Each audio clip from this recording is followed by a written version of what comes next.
desta noite, cantando 368. Vamos cantar com bastante cuidado esse hino que é para o nosso Deus.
E agora, para nós confirmarmos essa confiança, nós vamos cantar o hino 367, firme nas promessas, firme na rocha.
Para a leitura devocional.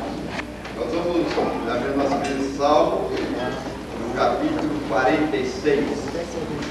Vamos ler todo este capítulo. E aqui nos fala que Deus é o nosso refúgio. E está sempre conosco. Quando mais nós necessitamos, Ele está presente. Porque nós costumamos sempre lembrar de Deus só quando nós precisamos dele. Quando nós não precisamos dele, nós nos esquecemos. Mas o salmista aqui nos dá uma advertência para nós, nos chamando a atenção. E nós devemos nos lembrar de Deus em todo o tempo. E Ele é o nosso. Então vamos ler os todos juntos. Deus é o nosso refúgio e fortaleza, socorro bem presente na angústia. Pelo que não temeremos, ainda que a terra se mude, e ainda que os montes se transformem para o meio dos mares, ainda que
a sua palavra, depois de nós lermos este belíssimo salmo, que geralmente nós nos lembramos dele quando nós estamos doentes ou quando nós estamos no hospital passando por alguma necessidade.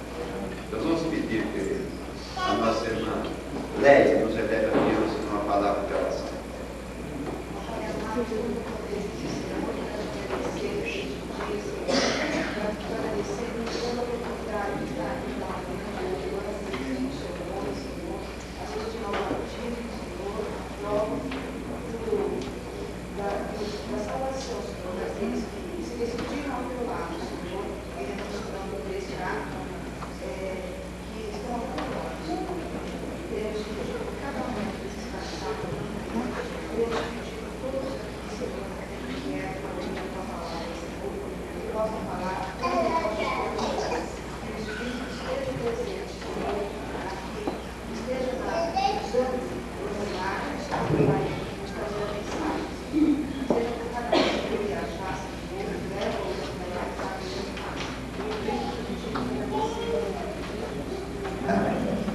Deus assim.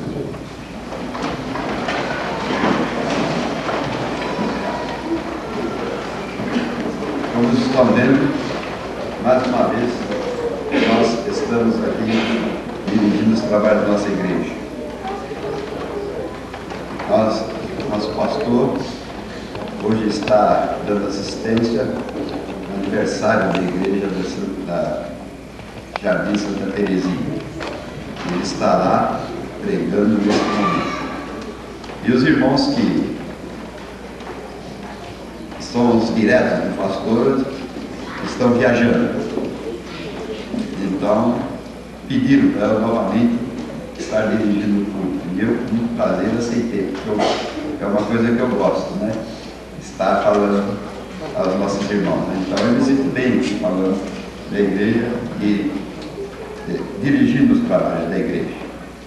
E nós, nesse momento, vamos passar as comunicações da igreja, os avisos da igreja que nós temos. Eu não sei se os irmãos têm algum aviso a fazer.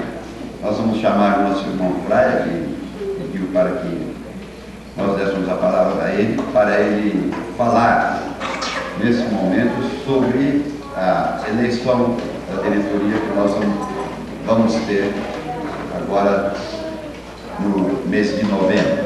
Ele vai fazer uma explanação pedindo a cooperação de todos os irmãos. Vamos lá. Nós tivemos a oportunidade de já fazer um aviso. E agora nós vamos reforçar.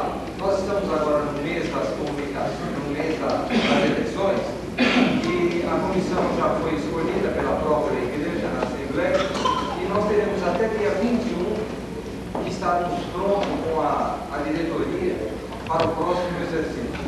Cabe a cada um de nós a responsabilidade pela direção dos trabalhos da igreja, individualmente a cada um de nós. Então cada um sabe aquilo que pode fazer, qual o seu potencial, o que você gostaria de fazer.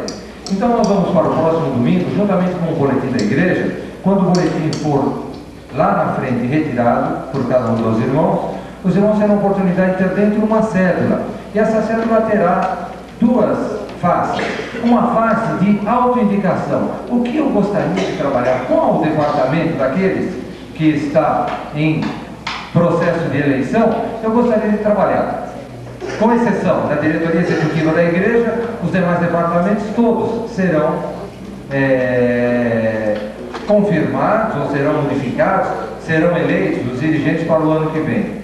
Então você terá a oportunidade de colocar dentro da diretoria da igreja, os departamentos mandarão, farão a sua escolha lá. Cada departamento, a mocidade, o coral, esses farão as suas escolhas lá mesmo.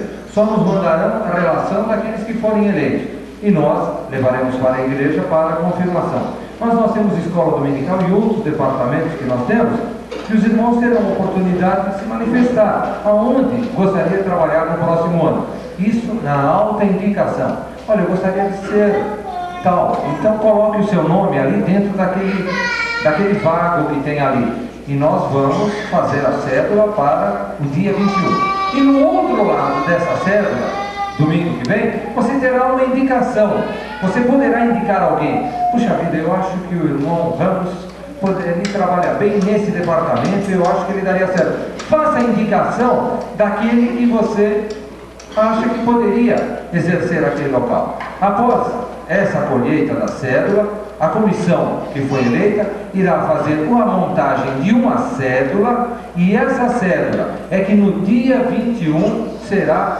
apresentada aos irmãos para a votação. Então, no dia 21, nós teremos o processo de eleição. Vamos concertar com o pastor, provavelmente das 8h30 da manhã até as 6 horas da tarde. Os irmãos terão a oportunidade de votar o dia inteiro, mas todos poderão votar, para que não aconteça como algumas vezes os irmãos vêm na Assembleia, mas nem todos participam da Assembleia, e nós queremos que todos votem, que todos participem desse processo de eleição. Então, no dia 21, a cédula pronta, com aquilo que os irmãos ou auto-indicaram ou indicaram, aquilo que a comissão montou, a cédula vai ser apresentada aos irmãos, provavelmente com 2 ou 3 nomes, dentre aqueles que foram indicados. E os irmãos terão a oportunidade de dar o preenchimento da cédula e fazer o depósito dela no local adequado, que nós vamos ver, e terão que assinar o livro, porque vai fazer a prova que os membros da igreja votaram. Teremos lá a relação com o processo de eleição normal. Depois só irá para a igreja já com o referenciamento prontinho dessa eleição. Agora, o que eu queria falar, o que pela manhã eu li, está escrito lá em Eclesiastes 9, 10, assim: tudo quanto te vier a mão para fazer, faze-o conforme as tuas forças, porque na sepultura, para onde tu vais, não há obra, nem indústria, nem ciência, nem sabedoria alguma. Irmãos, a nós, o que vier a nossa mão para fazer, não diga, eu não vou trabalhar, eu não vou fazer. Eu duvido que tenha alguém, um crente, membro da igreja, que recuse todos os cargos. Pelo menos alguma coisa ele gosta de fazer. Pelo menos um. Então ele não pode dizer que ele não pode participar do processo de eleição. Vamos, primeiramente, orar ao Senhor para que o Senhor nos dê a sabedoria e que a escolha seja feita por Ele, não por nós. Não as nossas vistas, eu acho o irmão bonitinho, então vou por ele naquele cargo. Não é por aí. É aquele que o Senhor escolher, mas que o Senhor nos use para que possamos fazer essa escolha.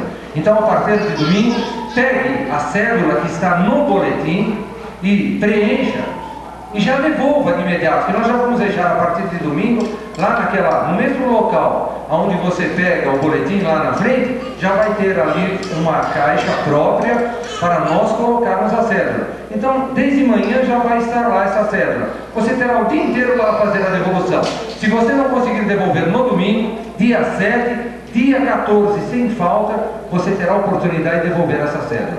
E nós da comissão trabalharemos no período de 14 até um dia antes da eleição para fazermos essa cédula. E os irmãos já estão consultando, já estão falando com alguns.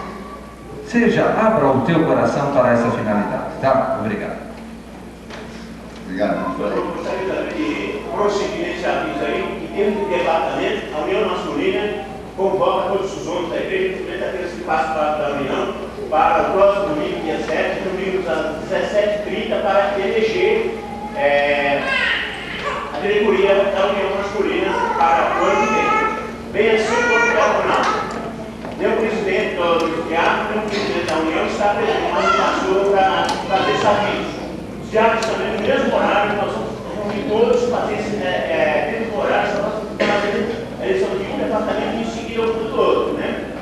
Diáconos e diaconistas estão também sendo convidados para essa reunião, domingo que vem, às 17h30, para eleger a diretoria do corpo diaconal. Por favor, irmãs, o corpo diaconal não é só o corpo dos homens, das mulheres também. Nós temos que notar que no dia da ordenança das diaconias, elas vêm, mas depois, nas nossas reuniões, parecem algumas. E nós contamos com a presença de vocês, irmãs, para que possamos eleger a nossa direção para o próximo ano. É uma vez que o nosso irmão Gervásio pediu para fazer, é uma vez que o nosso Jeremias Medeiros pediu para fazer esses dois departamentos que estão sendo feitos, e contamos com a presença dos irmãos para nós poder ajudar a comissão de indicação, porque esse departamento vai eleger, nós vamos passando para ele, e o Frade prossiga com os demais departamentos. Quantos são os diáconos? Quantos são os diáconos que nós temos? Nós vamos estar sabendo lá, agora nós não temos os números aqui, mas esse diácono de diaconia é uma base de 20 anos. Mas se nós tivermos mais ou menos 60% já dá para promover a eleição. Então, está vendo? Os diáconos estão convidados. Eu vou contar aqui o que os irmãos. Quando eu tinha meus 17 anos, já faz um pouquinho de tempo, né? 17 anos já foi um pouquinho de tempo. Era mais novo que o Fraga. E quando havia eleição na igreja, o pessoal, os membros da igreja se movimentavam para ser eleitos, para trabalhar na igreja. Mas era um entusiasmo, todo mundo queria, havia uma disputa grande para nós trabalharmos na igreja, com os cargos da igreja. Hoje a gente vê que os membros da igreja não querem trabalhar na igreja. Nós precisamos procurar. Você não quer ser diretor da escola? Você não quer ser professor? Você não pode, irmão. Nós estamos aqui para trabalhar para o nosso Deus. Nós estamos aqui para trabalhar. Quando nós não pudermos mais trabalhar, é nós não querer trabalhar. Aí vão pedir, vê se a igreja me arruma lá para eu ser diretor da escola, vê se eu quero ser professor. Você já não pode mais. Você já passou de idade, não diz outro, né? Você já passou de idade. Irmãos, vamos trabalhar na igreja. Nós precisamos dos irmãos para fazermos a diretoria da igreja, para os departamentos, para que nós possamos ver a nossa igreja crescer mais do que nós estamos crescendo. Por isso que às vezes eu lembro, mas como eu queria voltar, quando havia eleição para a União da Mocidade naquele tempo, havia 5, 6 para ser presidente da União da Mocidade. Havia aquela disputa assim, e com amor, mas todo mundo queria ser diretor, presidente da União da Mocidade. Hoje nós vemos que ninguém quer ser diretor da mocidade, ninguém quer ser diretor da escola dominical. Quando chega quase no fim do ano, deixa o trabalho, não tem mais aquele entusiasmo para nós trabalharmos. Nós estamos trabalhando, irmãos, para Deus, não é para os irmãos, não. Nós estamos trabalhando para o nosso Deus, para que o nosso Deus se sinta louvado no nosso trabalho, para que nós possamos ver a nossa igreja crescer em número, espiritualidade, em poder. E isso só depende de nós. Só nós que vamos fazer. Ninguém vem fazer o seu trabalho de fora, não. Ninguém vem. Seria bonito se o nosso irmão Fraga chegasse no próximo domingo, na próxima reunião da diretoria para a escolha, chegasse e disse, eu quero ser o diretor da escola dominical. Nosso irmão Henrique, eu quero ser o presidente dos diáconos. Certo? E os irmãos aí se prontificando a trabalhar na escola dominical. Seria muito bom, eu gostaria de ver isso. Não precisava nós andarmos atrás, não, irmão quer ser diretor, não Fabiano quer ser diretor da escola dominical, quer ser tesoureira. Não, vamos trabalhar para o engrandecimento do nosso bem, para que nós possamos ter o ano de 2000, começar esse novo século aí, trabalhando firme na nossa escola dominical. Nós precisamos crescer na nossa escola bíblica dominical, na nossa igreja.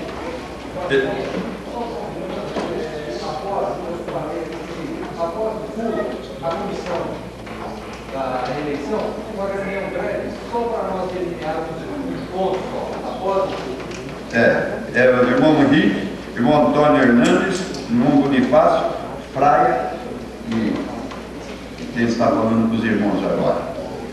Então nós vamos reunir para nós alinharmos esse trabalho de indicação para os novos líderes no ano que vem. Há algum aviso a fazer? Por favor. Gostaria de comunicar aos jovens, também nós não teremos ensaios no casamento do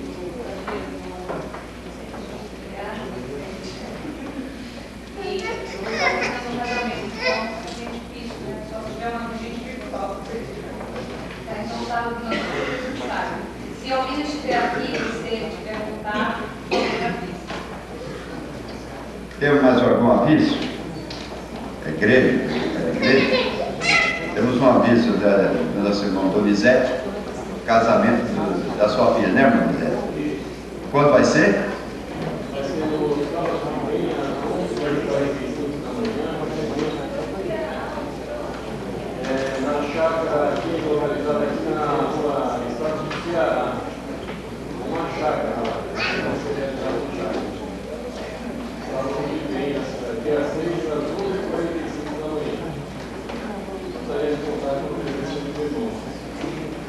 Então, a igreja está convidada. Vai ser uma chácara, vai ser bom, né? O casamento vai ser bom.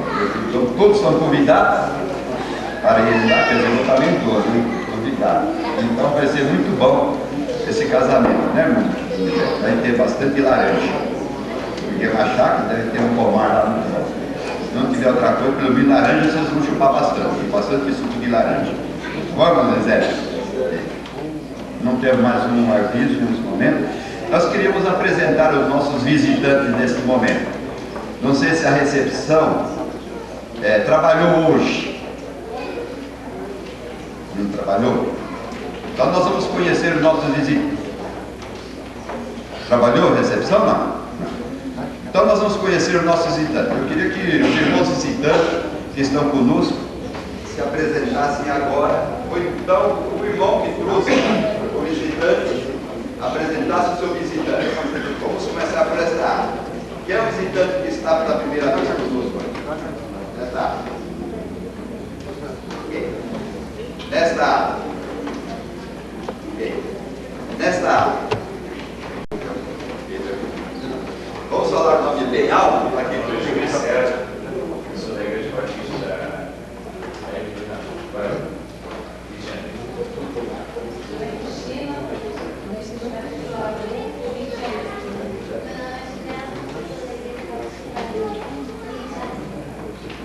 Obrigado. Meu nome é Josuel, sou da Igreja Francesa dos Conselhos. Já estiveram hoje na parte da manhã, né? Muito obrigado, vocês sintam bem nosso meio e sejam felizes.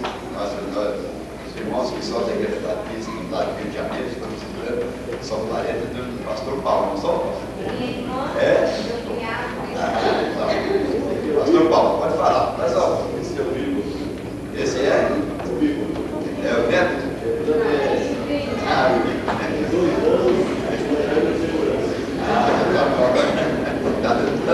Muito obrigado pela presença dos irmãos. Quando forem lá para a igreja, levem um abraço da nossa igreja. Diga a eles que o irmão Paulo está conosco aqui e já é nossa então essa igreja aqui. Pode publicar isso lá, viu? Desse outro lado. Temos mais de visitantes. Nós ficamos felizes com os nossos visitantes, porque quando vai visitando a nossa casa, a gente fica feliz, né? Eu fico feliz quando a igreja vai me visitar. Às vezes vão me visitar lá e a gente... mas é tudo isso para me visitar? Aí começa a passar a ser da família, né? Mas os que estão nos visitando, quando venham, se sintam bem no nosso meio e depois passem a ser da família da Igreja Batista do Quarto Centenário. Esse é o nosso desejo. Estão sendo convidados. Nós vamos ouvir nesse momento o coral da nossa igreja. É para essa apresentação, é para os nossos visitantes e para o nosso Deus que tem convidado.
na nossa igreja. Nesse momento, nós vamos chamar os diáconos escalados para o ofertório. Esse trabalho é totalmente da igreja. Os nossos militantes estão isentos de participarem, mas se quiserem também não é proibido. Mas esse momento é um momento que é o momento da igreja de trazer os seus dízimos e oferta para o sustento do trabalho desse local.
Foi convidado hoje para nos trazer a mensagem nosso irmão Marcos Oliveira.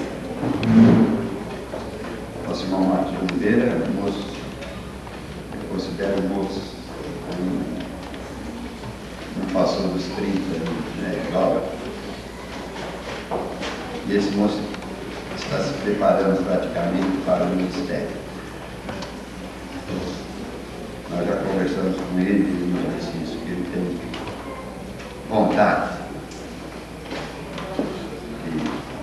de preparar para o ministério da palavra de Deus. E ele tem sido usado por Deus em nossa igreja. Na escola bíblica dominical, como professor. E algumas vezes nos trazendo uma mensagem. E nesta hora, ele terá esta oportunidade de nos trazer o recado de Deus nesta vida, para que nós saímos daqui mais fortalecidos do que entramos, e que esta semana seja uma semana de bênção para nós. Irmão Marcos.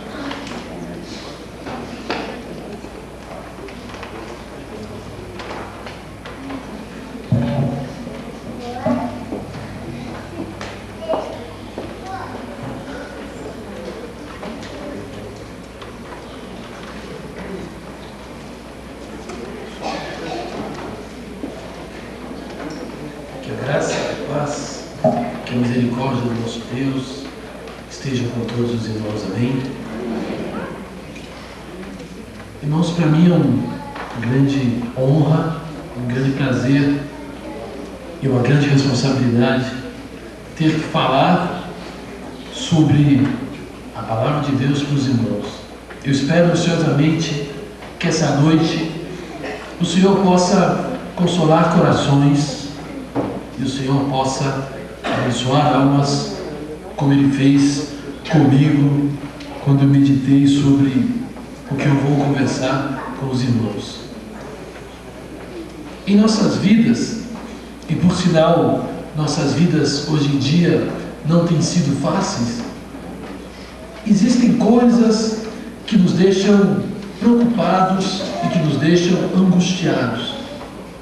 Essencialmente, existem coisas nas nossas vidas que nós não contamos e que nós não esperamos e que conhecemos como algo inesperado. Quando, por algum motivo, as coisas se modificam e nossas vidas viram de cabeça para baixo e as coisas tomam uma direção que necessariamente não esperávamos que tomassem e que muitas vezes nos sentimos meio que perdidos, como que num grande nevoeiro e como sem saber para que lado caminhar. A solidão e a angústia desses momentos podem muitas vezes nos deixar distantes da presença de Deus, por pensarmos que talvez Deus não esteja conosco. Mas o que a palavra de Deus nos mostra é que Deus trabalha no inesperado. Deus trabalha com aquilo que nós menos imaginamos e com as coisas que nós menos podemos conceber. Eu vou pedir que os irmãos abram suas Bíblias no Salmo 139. Salmo de Davi. Salmo 139.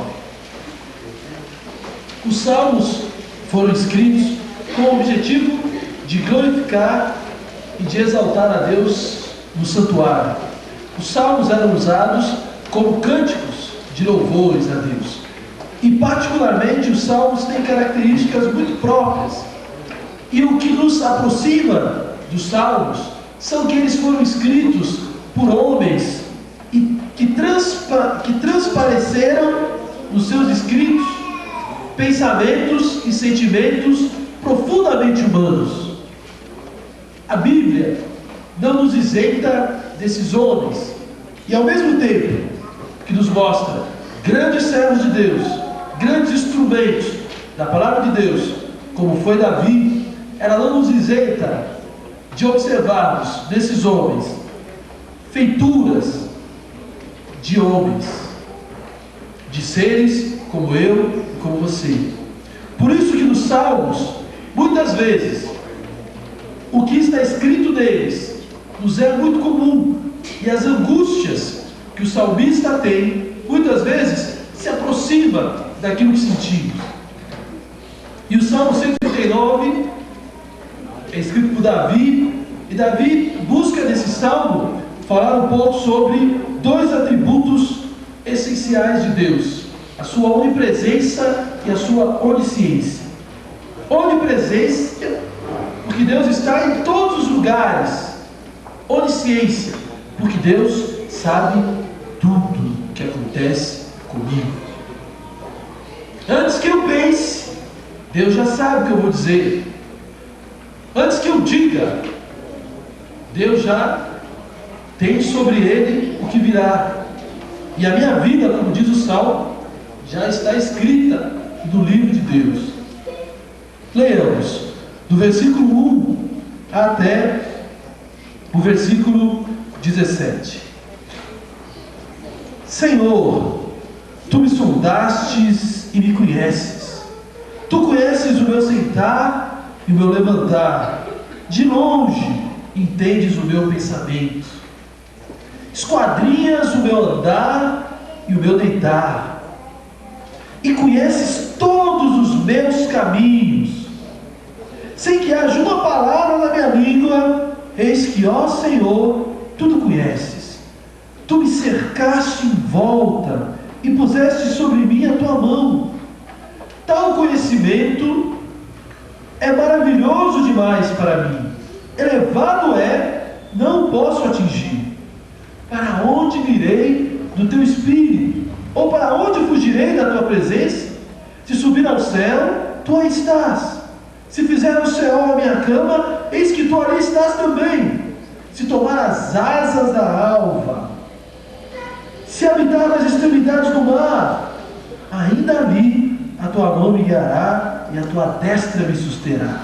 Se eu disser, oculte-me as trevas, torne-se noite a luz que me circunda, nem ainda as trevas são escuras para ti, mas a noite resplandece como o dia.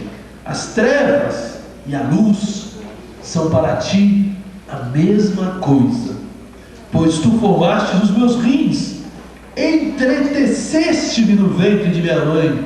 Eu te louvarei, porque de um modo tão admirável e maravilhoso fui formado. Maravilhosas são as tuas obras, e a minha alma o sabe muito bem.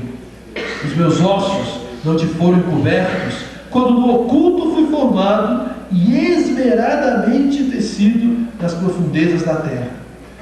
Os teus olhos viram a minha substância ainda informe. No teu livro foram escritos os dias, sim, todos os dias que me foram ordenados para mim, quando ainda não havia nenhum deles. Quão preciosos me são, ó Deus, os teus pensamentos. Quão grande é a sua raiz. Amém. Ao ler esse salmo, a primeira impressão que nós temos é que existe um Deus sob o controle de tudo. Mas mais do que um Deus que controla as coisas, mais do que um Deus que dirige o curso do mundo, mais do que um Deus que organiza as nações, mais do que um Deus que sustenta os planetas nas suas órbitas, mais do que um Deus que mantém o mar distante dos continentes, mais do que um Deus que determina o que e como e quando as coisas vão acontecer. Esse salmo nos mostra um Deus que conhece o Marcos, um Deus que conhece o Jeremias, um Deus que conhece o Mário, um Deus que me conhece, que conhece você no íntimo, um Deus que te entende, um Deus que sabe o que você está sentindo, um Deus grande como o que o coral cantou, um Deus enorme pelo qual a terra é escabelo de seus pés, um Deus imensurável em poder, mas mesmo assim um Deus pessoal, um Deus que conhece o fundo da minha alma, conhece-me tão bem que me conhece mais do que a mim mesmo, um Deus que me conheceu antes mesmo de eu ser formado, um Deus que já sabia tudo sobre mim antes mesmo de eu ter nascido. Esse salmo fala sobre um Deus preocupado com pessoas, comigo, com você, e que muitas vezes nós nos assustamos com as coisas que a vida nos traz. Muitas vezes esse mundo nos é extremamente cruel e acreditamos que a vida nos é profundamente injusta. Como é difícil perder alguém abruptamente. Como é difícil quando os laços são cortados definitivamente, de uma forma muito rápida, quando não temos tempo de falar o que sentimos, ou quando não temos tempo de dizer o que pensamos.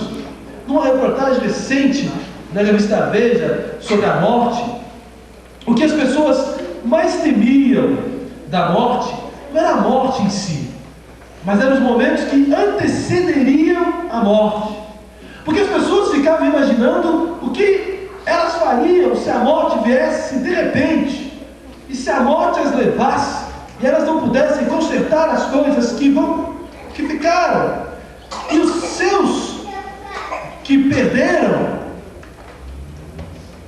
ficariam extremamente tristes por não ter a chance de poder dizer as coisas que poderiam ter dito se essa pessoa não tivesse sumido tão rápido.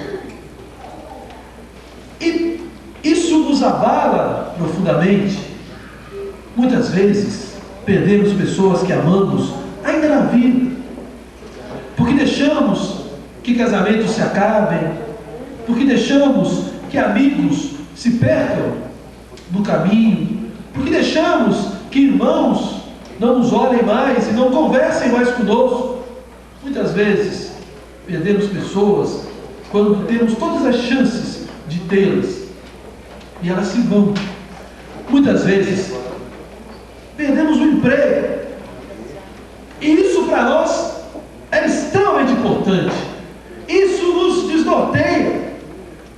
Muitas vezes, por algum motivo, uma coisa que nos parece maravilhoso, em um outro momento, naquele momento em que ele surge por ser inesperado, se torna terrível. Como, por exemplo, uma gravidez fora de tempo. Quantas vezes meditamos como isso pode ser perigoso? Uma coisa tão maravilhosa, às vezes se transforma numa coisa difícil de ser entendida. Quando, por algum motivo, em nossas vidas, nos deslocamos de onde estamos por força das circunstâncias, temos que mudar de cidade, temos que mudar de bairro, como isso às vezes é difícil de entender, como essas coisas nos abalam, nos deixam confusos, nos deixam insatisfeitos.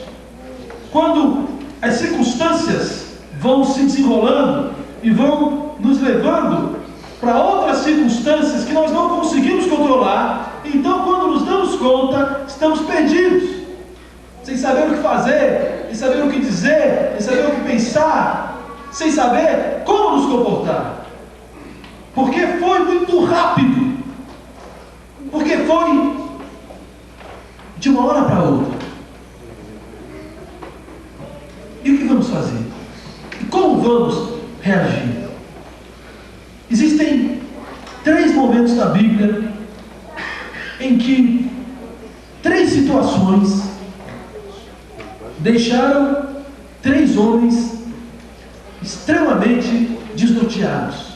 E o efeito sobre esses homens foi tremendo. Porque o que aconteceu com eles foi inesperado, foi incompreensível e foi muito longe das expectativas que eles tinham. E a vida desses homens foram tremendamente abalados por aquilo que lhes aconteceu. Eu gostaria de começar com o autor do Salmo, com Davi.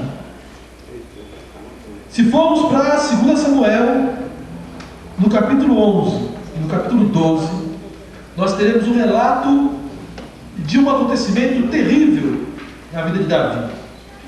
Davi foi um grande rei de Israel, um grande servo de Deus, a ponto da Bíblia chamá-lo de homem segundo o coração de Deus, o homem que agia segundo a vontade e o coração de Deus.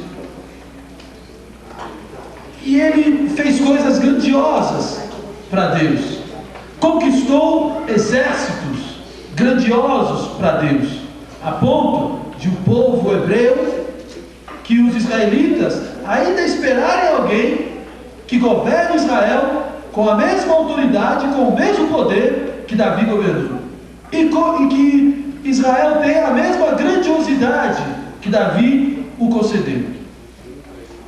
Mas há um intervalo na vida de Davi que ele não contava, há um intervalo na vida de Davi que ele não esperava, há um intervalo na vida de Davi que desnorteou todo o restante da sua vida. Davi havia passado por uma série de conquistas na guerra, e depois de ter conquistado vários povos, Davi então resolveu tirar uma folga, tirar umas férias que ele merecia. Não era fácil servir a Deus daquela maneira, conquistando exércitos, e o desgaste das batalhas muitas vezes deixava Davi extremamente cansado.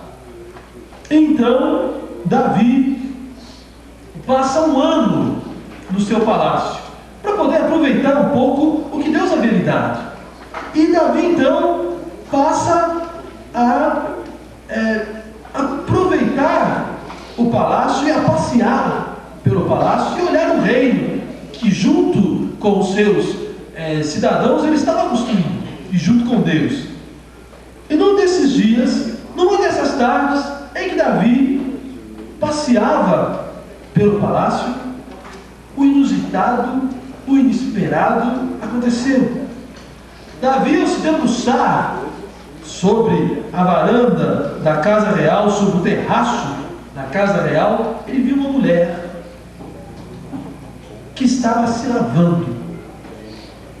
Só que o problema é que não foi qualquer mulher. Segundo a Bíblia, era uma mulher muito famosa. E Davi, ao observar essa mulher, ao olhar para essa mulher, Davi não se controlou.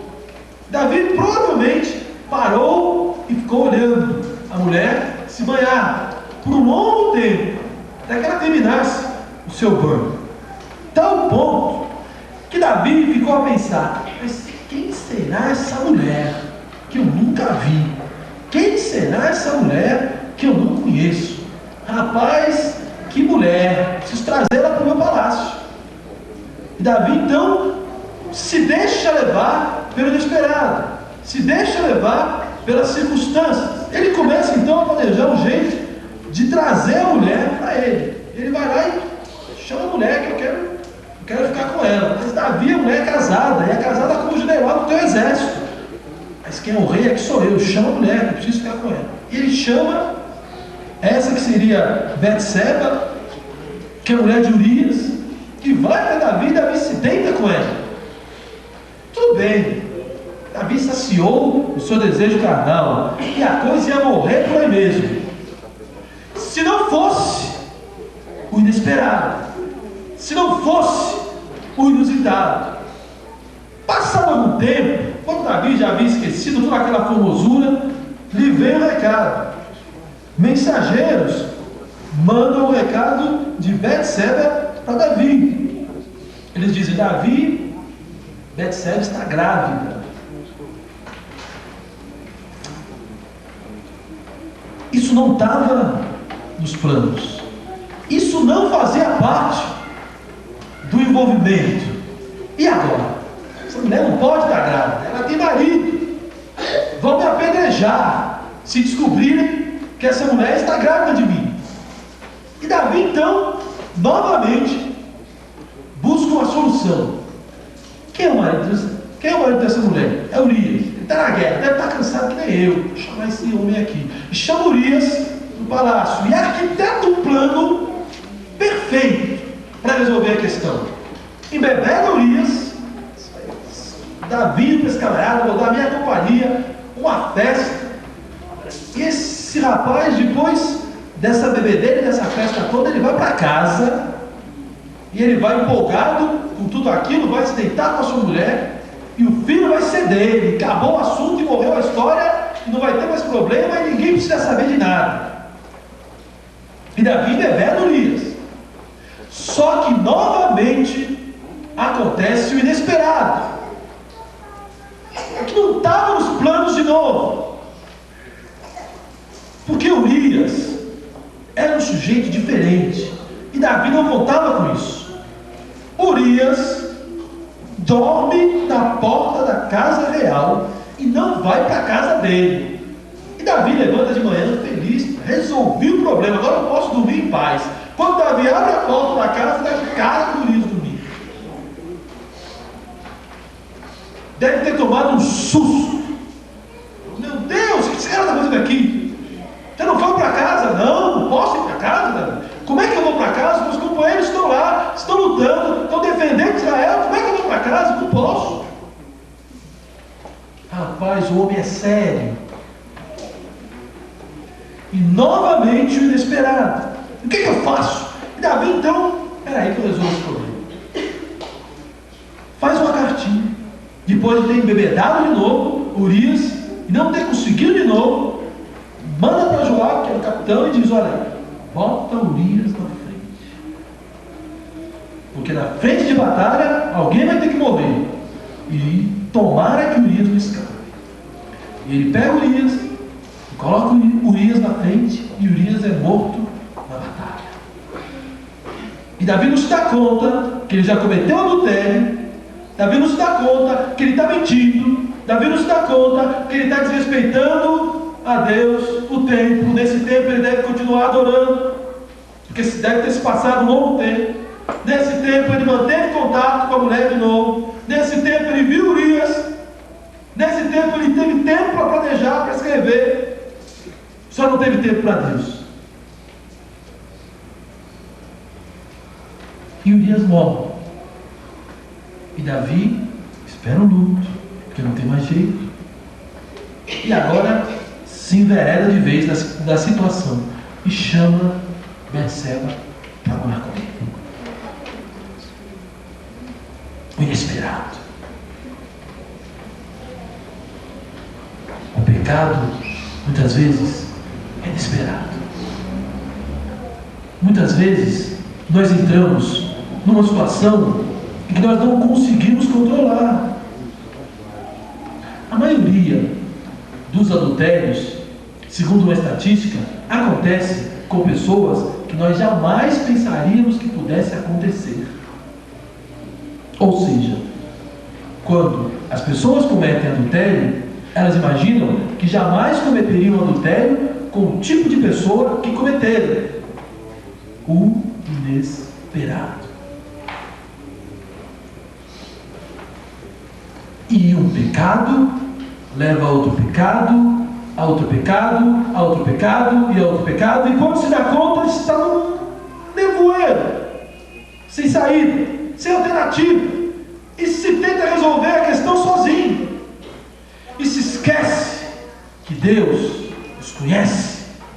E se esquece que Deus nos entende. Que Deus sabe que em pecado eu fui concebido pela minha mãe. Que Deus sabe que se dissermos que não temos pecado, fazemos Deus mentiroso. Que Deus sabe que se eu confessar o meu pecado, Ele é fiel e justo para perdoar o meu pecado e me purificar de toda injustiça. Só que a situação leva a outra situação e o inesperado nos conduz a mais pecado e mais pecado. E nós nos afastamos de Deus de um jeito que nós não percebemos que Deus está nos procurando. E é preciso que Deus fale diretamente conosco. Natan vai até Davi, enviado por Deus, e conta uma história para Davi. E essa história deixa Davi encolerizado. Uma história de um homem muito rico e de um homem muito pobre. Esse homem pobre não tinha coisa alguma, senão uma cordeirinha, que ele cuidava com todo carinho e com todo zelo. E esse homem muito rico pegou essa cordeirinha para ele, sendo que ele tinha ovelhas, sendo que ele tinha uma série de outros animais e que ele não precisaria daquela cordeirinha. Mas ele tomou a cordeirinha daquele homem pobre. E diz o texto que Davi se enfureceu com aquela situação e disse que esse homem deveria morrer. E Natan diz: esse homem é você. Esse homem é você. E o pecado cai sobre Davi. E Davi se dá conta do que ele fez. E Davi se apercebe de toda a situação que ele estava. E que Deus estava procurando ele todo momento.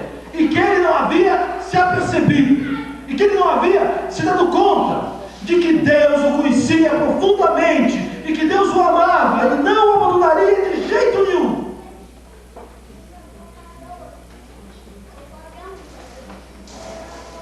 E Davi se arrepende profundamente.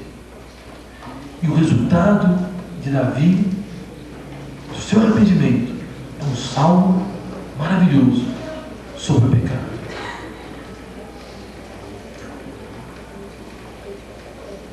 o inesperado abalou toda a vida de Davi. Na casa de Davi houve um incesto. Na casa de Davi houve um assassinato de um irmão com outro irmão. Na casa de Davi, o filho dele se voltou contra ele. Na casa de Davi, ele teve que matar o próprio filho. Davi morre com 70 anos, uma idade muito nova para um rei como Davi. Morre cansado, sozinho, a ponto de terem que chamar uma concubina para aquecer, porque não tinha ninguém que lhe aquecesse. Mas mesmo assim, Deus jamais abandonou Davi, porque Deus conhecia Davi, porque Deus sabia todos os detalhes do corpo, da mente, do coração de Davi. E Deus o perdoou. Eu não sei como é que está a tua vida. Eu não sei o que você anda fazendo. Mas saiba de uma coisa: Deus pode e quer te perdoar. Deus está te procurando. Deus está atrás de você. Está dizendo: eu te perdoo, se você quiser. O segundo exemplo de um acontecimento inesperado na vida de um homem e que modificou a vida desse homem, a gente vai encontrar lá em Gênesis, no capítulo 21 e no capítulo 22. Um sujeito chamado Abraão. Abraão morava numa cidadezinha pequenininha chamada Ur, na região dos caldeus. E num determinado dia, Deus pediu que Abraão largasse tudo que ele tinha, toda a casa dele, e o seguisse para não sei aonde. Exatamente assim. E Abraão deixou tudo e seguiu a Deus. E Deus lhe disse que lhe daria um filho, e que esse filho seria para Abraão como uma grande nação, tão grande que seria incontável como as areias e como as estrelas. E quando Abraão esperou o nascimento do seu filho, tendo uma mulher estéril, tendo uma mulher e ele mesmo já velhos, Abraão não esperava mais que Deus pudesse lhe dar um filho, tanto que ele mesmo, junto com Sara, providencia o filho de um jeito contrário à vontade de Deus. Deita-se com uma concubina para conseguir o filho que Deus havia prometido, porque não é capaz de esperar a ação de Deus. Mas mesmo assim, Deus lhe concede o filho. Diz o capítulo 21: o Senhor visitou a Sara, como tinha dito, e lhe fez como lhe havia prometido. Sara concebeu e deu a Abraão um filho na sua velhice, ao tempo determinado de que Deus lhe falara, no tempo de Deus, na hora de Deus, no momento de Deus. E Abraão pôs no filho que lhe nascera, que Sara lhe dera, o nome de Isaque. E Abraão circuncidou seu filho Isaque, quando tinha 8 dias, conforme Deus lhe ordenara. Ora, Abraão tinha 100 anos quando lhe nasceu Isaque, seu filho. Pelo que disse Sara: Deus preparou riso para mim. Todo aquele que ouvir se rirá comigo. E acrescentou: quem diria a Abraão que Sara havia de amamentar filhos? No entanto, lhe dei um filho na sua velhice. Que alegria! Filho, que prazer! Um filho esperado, esperado, esperado, como nunca alguém havia esperado um filho. E finalmente esse filho iria nascer, a ponto que Sara diz: olha, esse filho para mim é riso, e quem o vê vai se alegrar comigo. Esse filho é alegria, e vai ser alegria para sempre. Quem diria, Abraão? te daria um filho e amamentaria. Quem diria? Que alegria! Que alegria! Imagine como deve ter sido para Abraão segurar aquele neném e exibi-lo para todos. Meu filho, eu tenho 100 anos, meu filho, é filho da promessa. Que alegria, que prazer. Mas no capítulo 22, o inesperado. No capítulo 22, o que não estava nos planos de Abraão. Sopra um vento frio na vida de Abraão. Deus chama Abraão e lhe diz o seguinte: toma agora teu filho, o teu único filho, Isaque, a quem amas, vai à terra de Moriá e oferece-o ali em holocausto, sobre um dos montes que te hei de mostrar. Pega o filho da tua alegria e mata. O inesperado. Jamais Abraão poderia imaginar que Deus lhe pediria um negócio desse. Imagina que foi para Abraão pegar o filho dele, ir até o monte, amarrar o filho dele, preparar o cutelo, ouvir o menino perguntar: cadê o cordeiro? Levantar a mão para matar o menino. Imagine o que foi aquilo para Abraão. Mas todo o capítulo 22, a narração descreve um homem passivo, um homem submisso, um homem sujeito à vontade de Deus. O inesperado não abalou Abraão. O inesperado não desnorteia Abraão. Abraão não diz: meu filho não. Peraí, o que é isso? Deu a batida? De jeito nenhum, meu filho não. Me leva eu, leva a Sara, leva todo mundo, meu filho não. Ele não fala isso. Ele não diz nada. Ele pega o menino, ele leva o menino.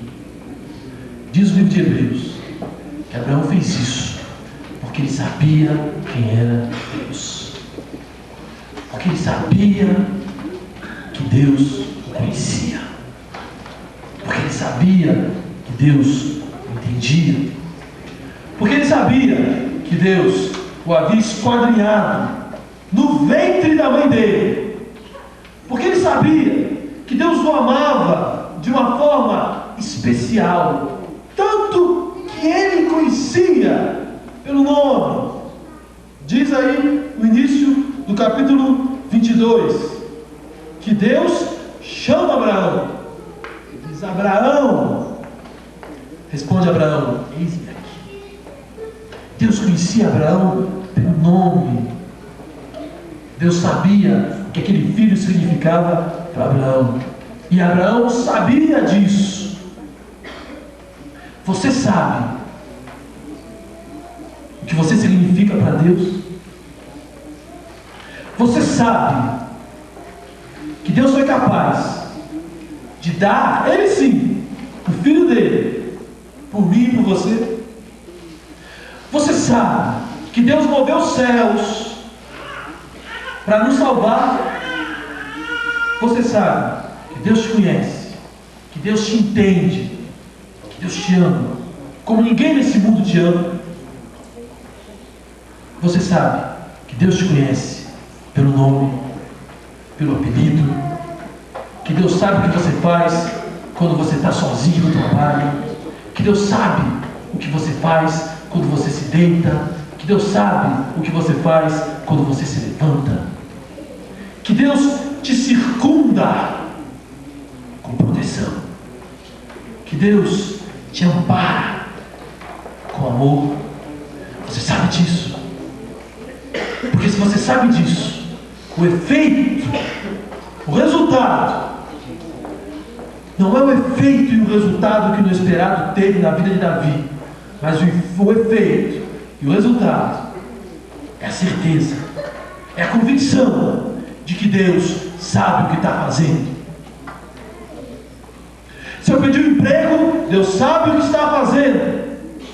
Se eu perdi alguém, Deus sabe o que está fazendo. Se eu estou doente, Deus sabe o que está fazendo. Se eu estou sozinho, Deus sabe o que está fazendo. Deus sabe o que está fazendo comigo, com você. Deus sabe. Ele te conhece como ninguém. Ele te conhece como ninguém. Ele sabe o que está fazendo com você.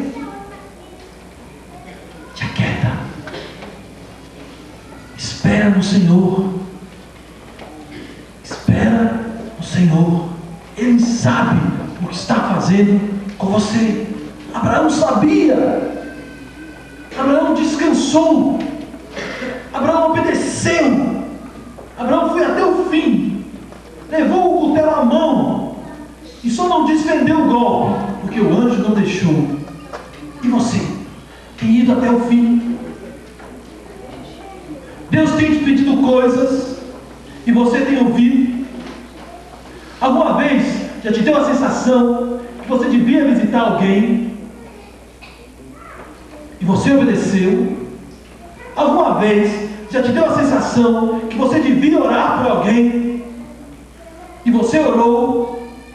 Alguma vez já te deu a sensação que você precisava levar alguma coisa material para alguém e você levou? Alguma vez já te deu a sensação que você devia estar na igreja e você esteve? Deus pode te pedir coisas inesperadas. Como você tem reagido? Como você tem respondido ao chamado de Deus? Como você tem ouvido a voz de Deus? Como você tem reagido à voz de Deus? O que Deus quer é se surpreender com você. Mateus, capítulo 8, versículo 5 até o 13. Tem um sujeito que a Bíblia diz que surpreende o Senhor Jesus. Não que ele não soubesse, mas a Bíblia usa essa linguagem para que a gente perceba como Deus quer que nós façamos. Era um centurião. Por ser centurião, ele não era judeu, ele não conhecia Deus, ou pelo menos não devia conhecer. Ele era romano. Ele não devia ter contato com Deus. Mas o servo dele devia ser judeu, devia ser hebreu, e devia ter falado de Deus para ele. E devia ter falado do Messias. E ele sabia que Jesus era o Messias. Ele vai até Jesus. E diz o texto que ele diz: Senhor, o meu criado jaz em casa paralítico e horrivelmente atormentado. Respondeu-lhe Jesus, no versículo 7 de Mateus 8: Eu irei e o curarei. O centurião, porém, replicou-lhe: Senhor, não sou digno que entreis em minha morada, mas somente dize uma palavra e o meu criado há de sarar. Porque eu também sou um homem sujeito à autoridade, tenho soldados às minhas ordens, e digo a esse: vai, ele vai, digo ao outro: vem, ele vem, e ao meu servo: faz isso, ele faz. Diz o texto: Jesus, ouvindo isso, admirou-se e disse aos que o seguiam: em verdade vos digo que a ninguém encontrei em Israel com tamanha fé. Deus tem se surpreendido com você. tem olhado para o lado e dito para os anjos: rapaz, esse servo me serve. Deus tem escrito no livro dele, na sua vida, quando você se encontrar com ele lá no céu, ele vai poder dizer: bem-vindo, bendito do meu Pai. Deus tem se surpreendido com você. O que o Senhor espera é que sejamos capazes de entender que não há nada que aconteça que Deus não saiba, que não há nada que aconteça que Deus não queira resolver, que não há nada que aconteça que Deus não queira fazer para o meu bem e para o seu bem. Essa noite, olha para Deus e entende que Deus está com você e que Deus quer o teu coração e que Deus deseja ardentemente que você o surpreenda, que você levante de manhã, que você durma à noite e o surpreenda, que faça coisas que iam dar um sorriso, que os olhos, quando Ele te vê na eternidade, vão brilhar de te ver. O Salmo 139 diz: eu te louvarei, porque de modo tão admirável e maravilhoso fui formado. Maravilhosas são as tuas obras, e a minha alma o sabe muito bem. A tua alma sabe o quanto Deus é maravilhoso. Havia uma grande tempestade, e o barco em que Jesus estava balançava para um lado e para o outro. Vinha para um lado e as ondas jogavam para o outro, e vinha para o outro e as ondas jogavam para o outro. E os discípulos: o negócio vai virar esse barco. Chama Jesus. Jesus dormia, descansava. E eles: acorda, Senhor, acorda, o barco vai virar. Jesus disse: mas homens de pouca fé. Jesus olhou para a tempestade e só falou: shh. E a tempestade passou. E o barco se assentou. E diz o texto que os homens se admiraram, que os discípulos não contavam com aquilo, como inesperado, que os discípulos não imaginavam que Jesus diria: que a tempestade ia parar.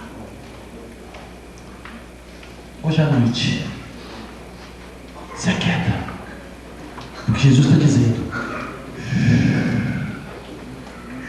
e a tempestade vai parar. Em nome de Jesus. Amém.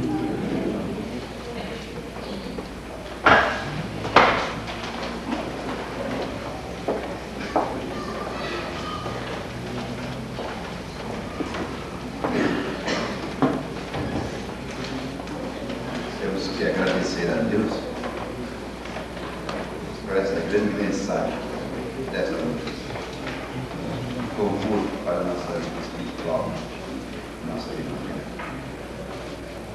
Conforto devemos ter e depositar nossa confiança neste Deus, que nosso irmão Marcos falou nesta noite. Vamos preparar?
Bertamelli mandou, que o casamento do próximo sábado será, o endereço é Rua Estado do Ceará, 1084.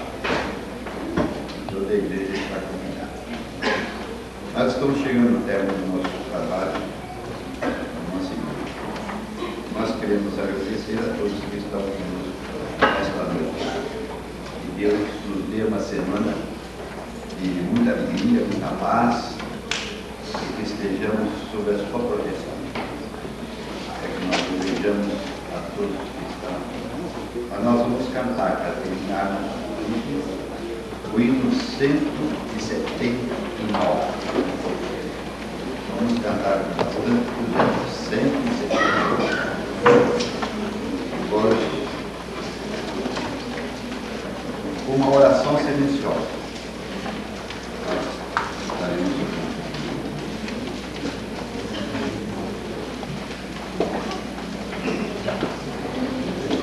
Vamos esperar o povo sair, depois nós sairemos, o pós-culto, vamos esperar o coral sair.